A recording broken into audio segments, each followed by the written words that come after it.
10, 9, ignition sequence start, 6.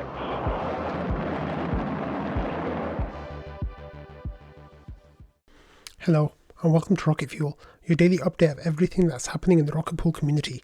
My name is Wack. Today is November 16th, and we are going to get started with this kind of bombshell that Pateris shared in Discord today, yesterday afternoon, evening, and kind of the conversation kept going quite a while. So here we had two posts from Lido, one on their forum and one on their kind of blog. Let's have a look and see what Pateris posted here. Right, so let's start at the top. That might be the best. So here we have D. Gusakov, community staking. He says Lido's mission is to make Ethereum staking simple, secure, and decentralized. Lido on Ethereum launched with a curated validator set, which has enabled the protocol to grow to its current size robustly, but leaves some room for improvement from the perspective of allowing a bigger range of independent node operators to more easily interact with the protocol. Recent long-range goals approved by the Lido DAO suggest the introduction of a permissionless staking module, given that the recently approved simple DVT module is the only available avenue for community stakers to become node operators in the near future, and there aren't currently permissionless elements in simple DVT. This proposal aims to address this gap. So basically what they're saying is that Lido wants to start accepting permissionless node operators, and they're trying to figure out how to do that basically with the module system. So they might have to create a new module. Then it goes on to say a significant portion of ETH is staked with Lido, and there's still less than 40 node operators. Lido version 2 upgrade introduced the re-architecture of the protocol via the implementation of the staking router that allows modularization of the validator set. At the same time, on the Ethereum base layer, EIP 4788 and EIP 7002 were proposed, adding crucial features for secure permissionless validation, namely beacon root and triggerable validator exits on execution layer. It says with all these upgrades, significant extension of the operator set becomes more feasible by adding a new staking module, allowing permissionless entry with a bond.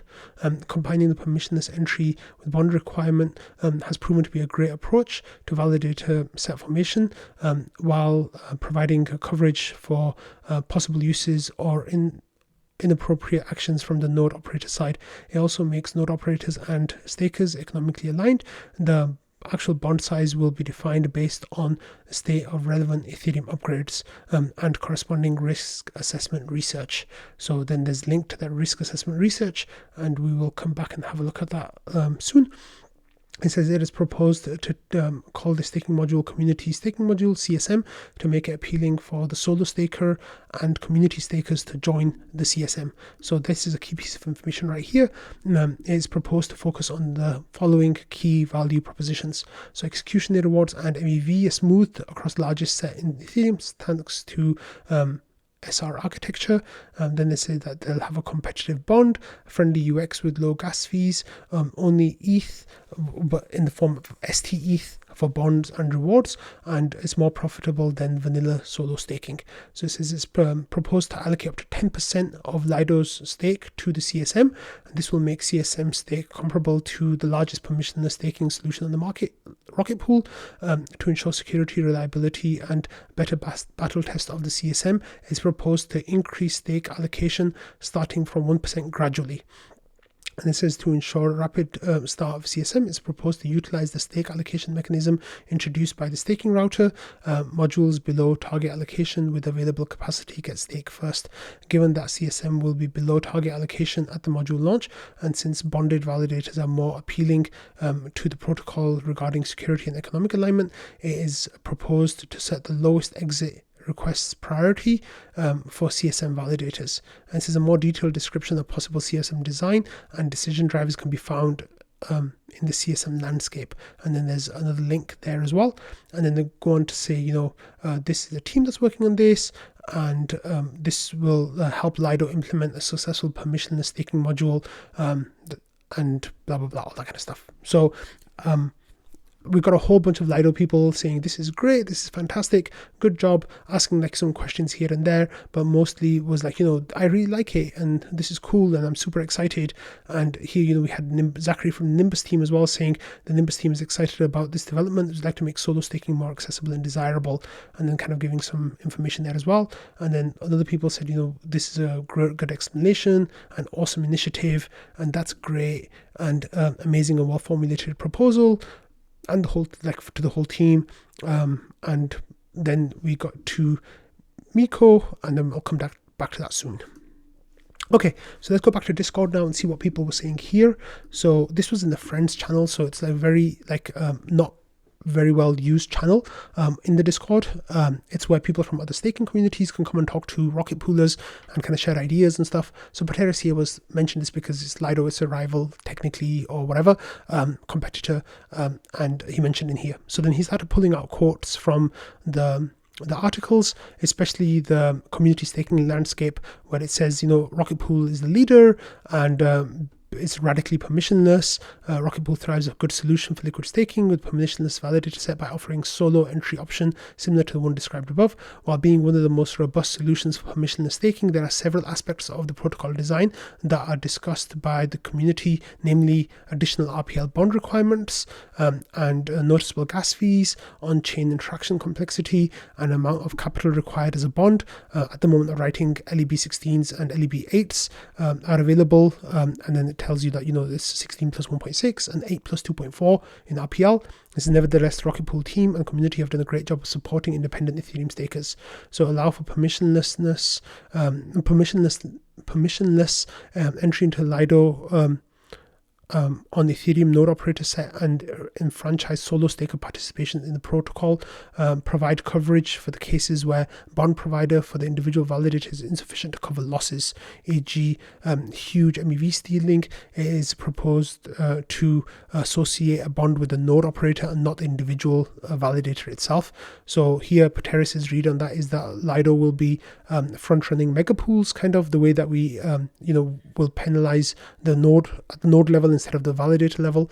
And then Pateris shares some more quotes here as well, saying basically that they, according to latest risk assessment research by Lido DAO, their 4 ETH bond is sufficient to cover all possible losses and most missed profits in a realistic scenario, and 2 ETH bond is sufficient to cover all direct losses, consistent penalties in the same realistic scenario. So he says then they're front running LEB4s as well. So this kind of started a discussion about how this would work in the Rocket Pool world, basically. And Val was saying that one of the limiters is they're going to be starting at such a small amount, 1% of their set, so that will be a limiter on MEV theft.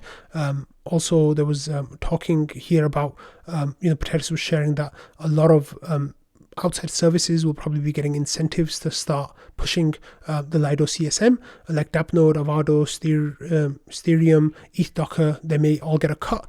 And then it says the timeline for this is basically that they want to this proposal within Q3 of 23, and then they want a Holesky testnet in Q3 of 24, and they want a mainnet release in Q4 of 24. So they're giving themselves a year basically from now to get everything done, designed, tested, audited, and pushed to production basically.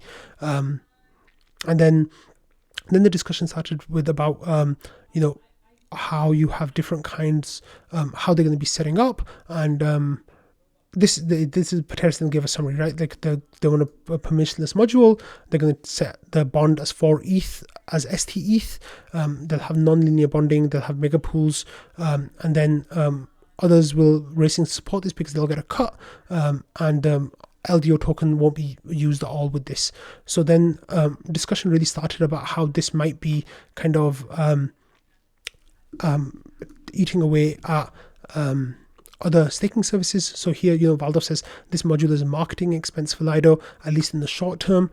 I expect a good bit of referral programs, advertisements, stuff like the Dapnode machine with a Lido logo on it, blah, blah, blah. And then Miko here, from Diva says, totally, it's not just marketing. They will use it to hoover up solo stakers and kill permissionless models while growing ST-ETH. So Miko responded really strongly to this, saying that's why they pushed to 10%. It makes them instantly bigger than Rocket Pool, and they plan to offer higher operator APRs, which will cause operators to exit their nodes, sell their RPL, cause rETH capacity problems, potentially causing RPL token death spirals. They can do this by subsidizing with their size, smoothing, and fees. Loss maker versus other modules. It says they're offering higher fees for this module than others, and if you are a permission node operator, you get 5% of the rewards. With this, you will be getting 7.5% of the rewards. It says, and fees, they're offering a higher fee for this module than others. It's very intentional to make people shut down their solo staking and Rocket Pool nodes and other permissionless services out there as well, because they feel like you'll be incentivized with a higher income potentially. So it says the fee here is 7.5% versus 5%. They also stole Diva's bonding model, which wasn't part of their original analysis. So here Jasper says if Rocket Pool is willing to reduce the RPL bond, then we can still offer higher pure ETH APRs. And then Nosho says it's probably going to take them a while to get 10%, but definitely, because that's going to need 600,000 ETH, I think, staked, which is quite a lot. No, more than that, 2.6 million ETH staked, I think. No, 10% of Lido, yeah. 10% of Lido will be around 700,000 ETH, I think, something around that number. So it says you still have RPL price risk, which is hard to replace as it will kill the tokenomics. That's what they mean by 0.4. And with 0.4, they mean only ETH bonding for rewards. It says once this is launched, Lido has a death switch on any permissionless protocols, which is to increase ETH yields for operators until enough people switch to that permissionless protocol and are forced to exit validators. Nosho says they can undercut Rocket Pool because the Rocket Pool's model is bad, even though we have higher commission. And then there was talk about kind of changing things potentially and how that might work. Here Jasper says that would be evil but possible, and I'm going to talk about that in a minute, about how evil this might be, and we'll go from there. But anyway, Michael here says that's exactly the design that they're doing. They're reward smoothing can take more risk as they're big enough to absorb the occasional losses, and then they can accept a lower collateral because of that. They also have a lower 10% fee and no LST premium issues, which is what other services do, and they've got, Rocket Pool, for example, has a 14% fee, and other smaller services have strong issues staying on peg, or some of them haven't even launched yet. And it says no secondary token because they have other ways to accrue value, and they can sell this as a unique selling point for operators. And this, we know has been a bit of a pain point for people not staking Rocket Pool because they don't want exposure to the RPL token. Well, here they wouldn't need any secondary token. They could just use ST-ETH as their bond. So they would put 4 ST-ETH forward as their bond. Then they would get 32 ETH from Lido. They would stake that. And then when they want to stop their stake, they would get their bond back. So they would be getting 7.5% of the rewards from 28 ETH worth of staking that's happening, which is really, really good rewards. So Michael's saying that they took the bonding method from Diva, and he says what's perverted is that this would actually be positive if Lido self-limited, because it would improve their diversity, but without self-limiting, it becomes a way to vampire attack solo stakers and permissionless node operators. So Michael here is using really strong language. And Nosho says there isn't really a reason why Rocket Pool can't reduce their fee. There's no make it a no secondary token and another way to accrue value. It's a choice to do things the way it is, and it's attackable because it's bad. So let me see who liked this. Not you and Ramana. Okay. Anyway, here then Michael says the economic incentives are set for this to happen. They have a higher yield than solo staking for ETH entry point, revenue share for Dapno, Avado, etc. So there's incentives to switch. Solo stakers shut down, they migrate to Lido. It's higher yield than Rocket Pool without RPL's price risk.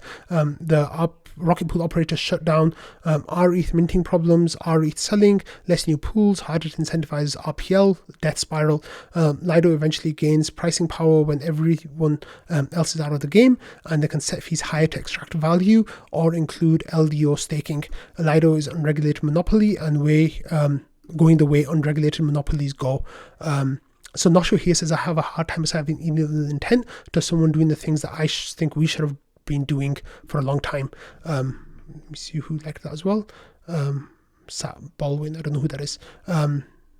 And then he says, I disagree. Lido became massive using the first mover advantage, 100 million fundraise, and spending extensively on incentives to get its market share. If it now uses market position and economies of scale to subsidize destroying competition, that's not something smaller players can match. And I absolutely agree here with Michael. And I actually don't agree with Nosho, some of the things that Nosho is saying here. He says, none of the things they have posted are doing that. They can offer higher yield than Rocket Pool without RPL price risk, because not because of market positions or economies of scale, but because of a better model. If you expect them to intentionally build something worse to match the competition, that's not going to happen, and I don't think that makes them evil.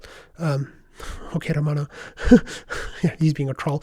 And he says it wouldn't be an issue if they would self-limit at some level. It's an issue when the parameters are set to monopolistically increase market share on something that's already a systemic risk. This is not just about CSM versus Rocket Pool. It's about CSM versus solo staking. And it's also about CSM versus every single other staking pool out there. And then there's some discussion about tokenomics, and this is actually the conversation just keeps going for a long time. But there are a couple of things that I want to add, and I'm not sure, kind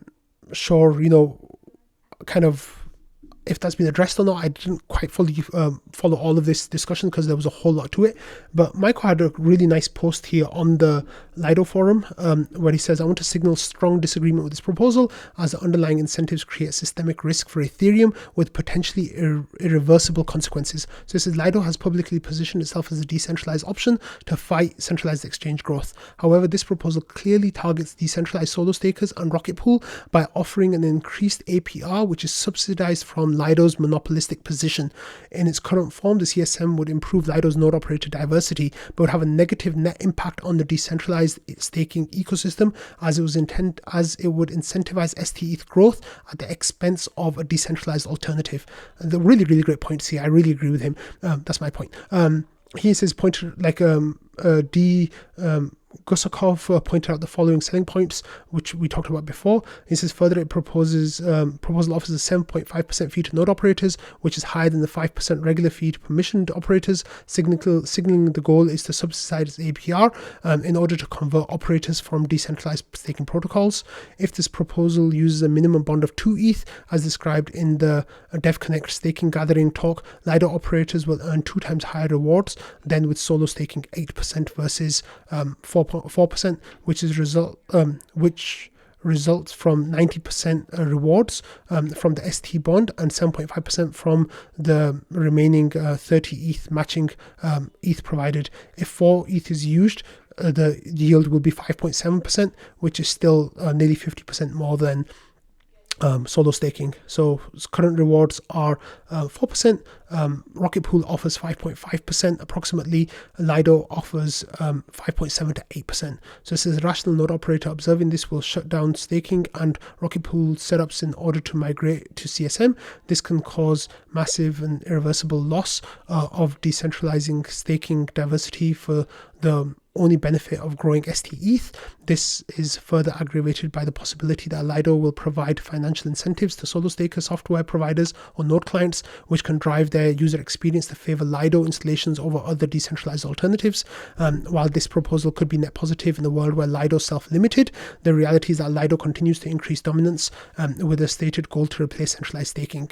The size of STETH has already been an extremely contentious topic, with the risk of social slashing looming over Lido. This proposal should not pass without modifications, as it can damage Ethereum's decentralized staking and further increase the risk of social slashing for Lido. Considering this, I suggest modifying the proposal to ensure that the operator ETH APR never exceeds the solo staker ETH APR. Sorry, Miko, I think that's kind of naive, but we'll discuss that as well. Offering smoothed rewards and lower barrier to entry is already an outsized benefit to operators. With these changes, Lido can prevent damaging decentralized staking, also benefit by collecting higher fees or increasing collateral levels from its permissionless operators. Alternatively, a self-limit on Lido's total share of validators can be discussed in order to not grow at the expense of decentralized staking, which fulfills a crucial role in the ecosystem. And then D. Gusakov replied by, I don't think his reply was very good, but you can go and read that yourself. So I want to go back to this trading now, not trading, in the Friends channel now, and kind of talk about what I think Michael's trying to argue here and what I think Noshua isn't getting. Okay, so Lido started first. That was a good job for them. They also had $100 million raise, which is fine. They went the VC model and they, gathered a lot of money, and they used that seed funding to massively incentivize STETH growth in the early days by providing millions of dollars of liquidity incentives, and also really made it attractive for people to get into STETH, paying for lots of integrations, paying for liquidity, of course, which is huge, and a whole lot of things like that, by also having referral programs where they give people fees to get into, give them discounts on their fees in order to get into STETH and things like that. So they used, $100 million plus in order to do that, which, they raised that money that they can do that. However, they grew up to a point where they were really, really big, like 33%. Alarm bells start ringing. I think this CSM thing is a way of kind of trying to take the edge off some of that controversy around them growing too big too fast, and taking a way too big a share of the Ethereum staking to be comfortable. So what they're doing now is they're basically incentivizing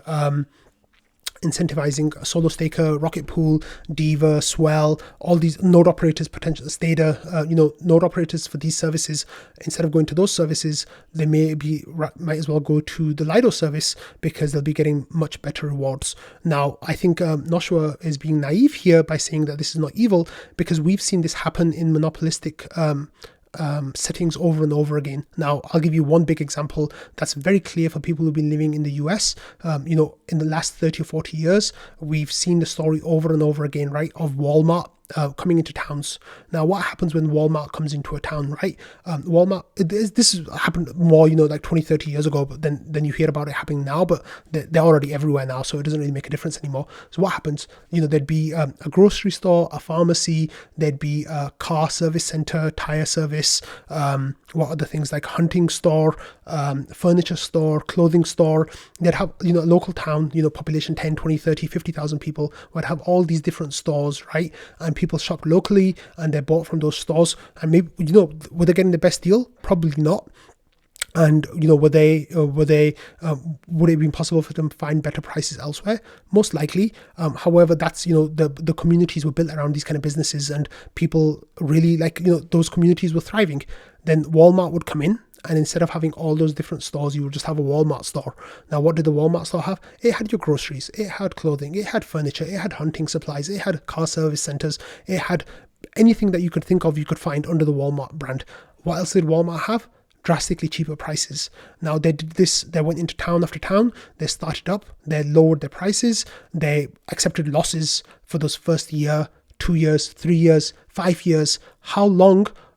They kept undercutting the local businesses, right? Like, everything was priced cheaper. Even if they were losing money, how could they afford to lose money? Well, they could afford to lose money by the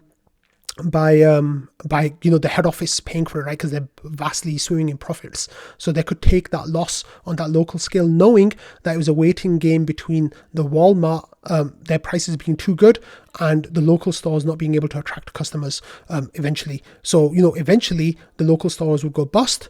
Walmart would be the only store in town. And then you'd see this over and over again of them hiking their prices basically above and beyond where the local prices used to be before. And it happened in town after town. There's literally hundreds of studies about this, hundreds of examples of this, and study after study that shows this Walmart effect.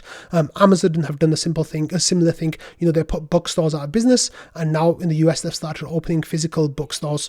These are the kind of things that when businesses become monopolistic, they devour their competition. Sometimes the competition might not be the best, product. Sometimes it might be a good product, but it might have flaws. Sometimes the pricing models might not be right. But these vulturistic companies, they devour on any inadequacy, any potential inadequacy that's found. Now, I'm not saying Rocket Pool's perfect, but I think not Rocket Pool is a net good for Ethereum. Lido might be better than Rocket Pool in a lot of ways. It has more liquidity, it's got better depth, it's got better fees, they take a smaller percentage cut, blah, blah, blah, whatever you want to say. However, they are extractive on Ethereum in a way that Rocket Pool isn't. Rocket Pool, I think, is more additive to Ethereum as a whole. A third of all of Ethereum's nodes are Rocket Pool nodes, which is absolutely mind-boggling when you think about the size of Rocket Pool, which is about 3% basically of Ethereum staking. It's hugely outsized in its representation for adding permissionlessness, diversity, client diversity, like geographic diversity, node operator diversity. Rocket Pool is unparalleled in all of those things. So by Lido coming in now and saying, hey, we're going to offer this new system that is better than Rocket Pool in every way. And they can't do that because it's a new software, right? Which is what Noshua is missing here. This isn't like a new upstart coming along and doing it a different way and doing it a better way. Because we talked about this like a couple of weeks ago about how starting a new staking protocol without using a second token is really difficult. And it's very, very difficult to get the income you need. Lido already have that solved because they're already a monolith. They're already a huge monopoly in Ethereum staking. They can swing their weight around in such a way that will guarantee this to be a success. It will guarantee that it destroys solo staking in Ethereum. It guarantees that it will destroy other liquid staking systems on protocols on Ethereum as well, because they can wait you out. Lido will be able to operate at a loss because they've got billions of dollars now. They can take billions of dollars of losses over the months, years, however long they need to drown out all the other services. And if any of the services or new services put their head up, they'll adjust their fee model to drown them out and kill them as well. So I think Noshua is being extremely naive here. Noshua, sorry, I'm happy to talk to you about this as well.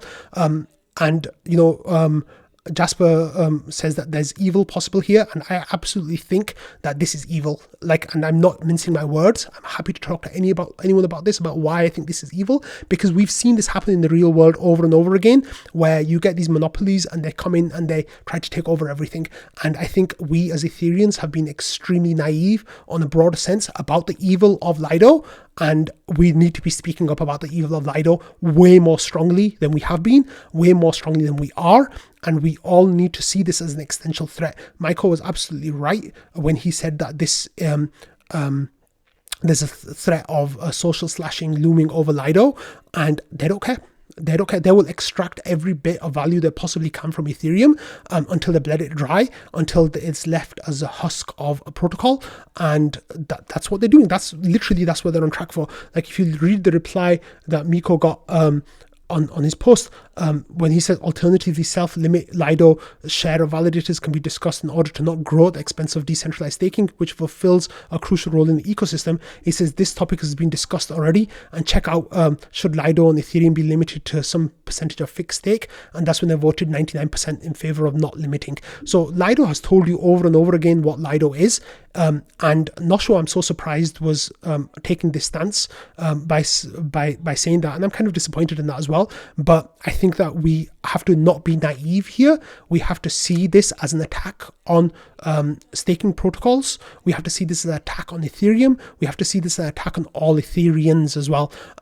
And this is not going away unless we all rally, unless we all really understand what's happening and not bury our heads in the sand and say, oh, they're only doing this because of protocol inefficiency with Rocket Pool or other services. No, they're doing this because they have a huge runway and they can just kill everything in front of them. And there's nothing in Ethereum right now that is stopping them from doing it except social pressure. So that now we need to start thinking, what do we do, right? Okay, so we've got a year.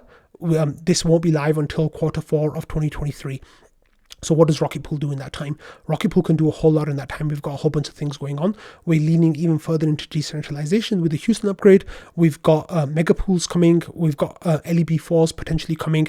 All of these things are in the pipeline, right? We are seeing that those hopefully should all be here before Q4 of 2024. So there's a chance that Rocket Pool could get ahead of this. However, like I've been saying, that Lido will crush everything in its path because they've got literally billions of dollars that they can spend on out-competing against every other staking protocol there is, or solo staking by far, of course, but any other staking protocol there is as well. So we as a Rocket Pool community now need to galvanize, need to think of how we can defend against this, and we need to do that.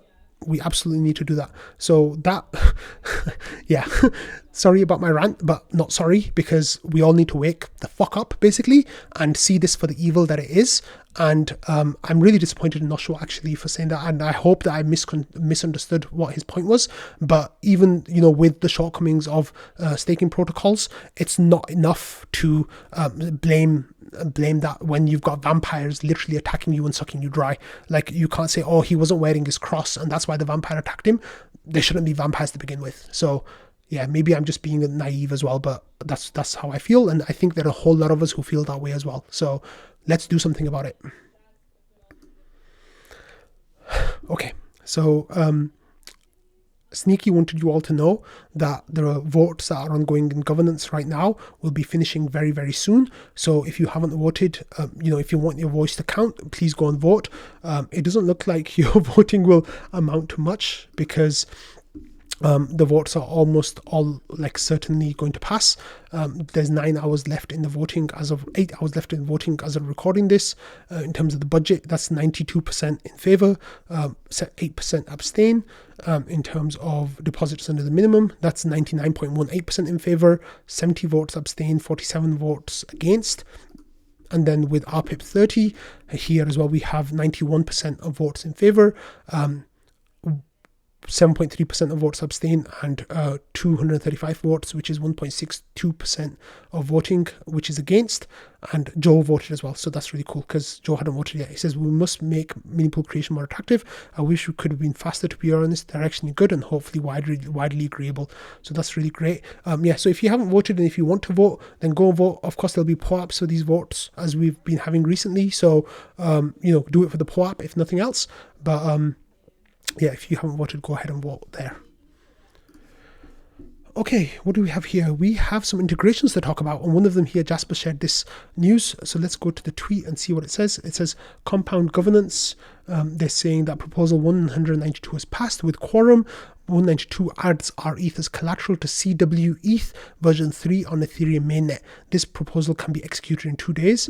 And if you have a look at the compound finance governance page, you can see that for votes were 730,000, against votes were 5,000, and the person who voted against is actually a LDO token holder who's got like $700,000 of LDO. So there you go. Anyway, let's go back here to Compound. They're saying that, you know, they'll be coming onto mainnet in 2 days. And if we go back to the Discord here, people were talking, Jasper saying this has taken forever, but it's really nice. And the conversation was that, you know, this is one of the last big money Legos that was missing from DeFi for the rETH token, and now that Compound is done as well, that is like a huge boon to hopefully adding more liquidity eventually to the rETH token. And I'm sure there'll be potentially some incentives that will come around this this going onto mainnet, so definitely keep your eyes open for that. I don't know how good the incentives will be, but there'll be some incentives, I presume. Okay, and Jasper then had another update as well. This was from Moonwell DeFi, so let's have a look to see what they're saying.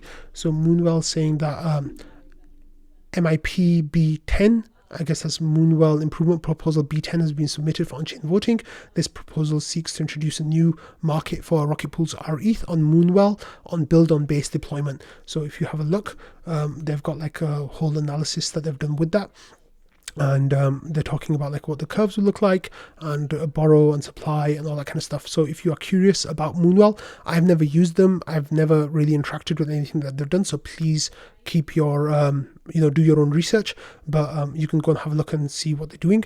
But it'll be nice to get more rETH on base. So Rocket Pool users can interact with rETH on base with like low fees and fast times and all that really good stuff. So here Jasper says never heard of them, so do your own research. So please be aware of that as well. Okay, next we are moving on here to Long Island blockchain. So they've been working on Rocket Split recently, which is fulfilling a GMC grant where they're making a whole system for you to create marriage contracts between RPL and ETH holders. So here it says, they're posting the latest video. There's a YouTube link. So in this video, they'll show you about a successful creation of a new contract, and then setting up a withdrawal address when existing withdrawal address is a regular wallet, and a successful RPL claim within there as well. So these guys are making really good progress, and it's really good to see that they're making such improvements. Check out the video. They're desperately looking for people to test right now on Holesky. So if you are curious about testing Rocket Split, then go to test that on Holesky. This is a little bit of breadcrumbs here, but I think there'll be a POAP for people who are testing on Holesky with Rocket Split. So yeah, that's really cool. I'm really excited for this going live. Of course, I'm part of a marriage. I love marriages. I think marriages are going to be a really great step for Rocket Pool's growth until we get node set, and then maybe marriages might fall out of favor a little bit, but maybe not. But this was really cool to see that these guys are making really good progress on their work. So congrats. Okay, next we have this post from Ramana. This is for people who are traveling to EthDenver, and Ramana says that he wants to get a house for the conference, for the dates of the conference, and he's saying that if anyone would like to stay with them in that house, then react to this emoji by December 12th, because I guess that's when he will be making the booking. And then there's also another house as well, I think, which is Zero's house. He says react to this if you're interested in lodging with other Rocket Poolers. So it might be that we get 2 houses this time. I'm not sure if Zero is still doing that or not, because that was from like a couple of weeks ago, so maybe 3 weeks ago now even. So like get in touch with these guys if you are all curious about EthDenver and splitting an Airbnb. So people are going out there, they're starting to make their plans, and they're trying to put like their systems in place. So if that's something that you're interested in, get to the conference channel and ask your questions and put your name down to be in the house. You might have to put a deposit down. I remember paying a chunk of the money like early on, and then that was fine. Last year. This year I won't be staying in any of the Rocket Pool houses because I'll be bringing my family most likely. So if I don't, then I will, but if I do, then I won't. Okay, here we have some new promotional material for Rocket School from JT Nicole, who is of course working on Rocket School, which is acting as a school that will help you get from novice to Rocket Pool staker, showing you lessons all along the way. So he made this little trailer for it where there's a VW van that's that is branded with the Rocket School stuff, and he's just kind of driving it around and some magic editing and stuff. But then it says Rocket School learn Ethereum staking, which is really cool, and it's really exciting. I'm really looking forward to seeing how that works and sharing that with all of you, because I think these are the kind of community projects that it's really great to encourage and promote. Okay, and finally we have this message from Prada, who's on the Diva team as well, saying quick and off-topic question. I don't know where to post it actually. Would anybody want to be part of a panel representing Rocket Pool? If so, DM me please. So the amount of details on that were quite slim. So then as we gathered more information, Valdov here put together the summary saying they're looking for someone to join the panel. Ideally the person that will be in Prague. It will be taking place this Sunday afternoon, and there might be some technical levels involved in the discussion, but maybe relatively technical. So keep that in mind as well. Object was asking if they can reimburse hotel travel and costs. And then Prada said that I'm also invited. I'm not the organizer, but I'm paying for my own expenses. They just told me if I knew anyone interested, because I think Rocket Pool should be in these kind of panels. But then I don't know if Object is going or not. So if you are in Prague, if you are Rocket Pool knowledgeable and interested in joining this panel, then reach out to Prada and get in touch. And it's going to be taking place in a few days' time, so on Sunday afternoon. So yeah, if you're ready for that, put your name forward and then you can join the panel and we'll all cheer you on from trading. But anyway, that's the end of today's episode. I got really ranty there, but I feel like my anger is righteous indignation and I'm not going to apologize for that. And if I did make any mistakes, however, in how I presented any information, please let me know. And I apologize in advance for that. However, I do not apologize for my indignation towards Lido, because fuck Lido. Thanks everyone. I'll see you all tomorrow. Bye.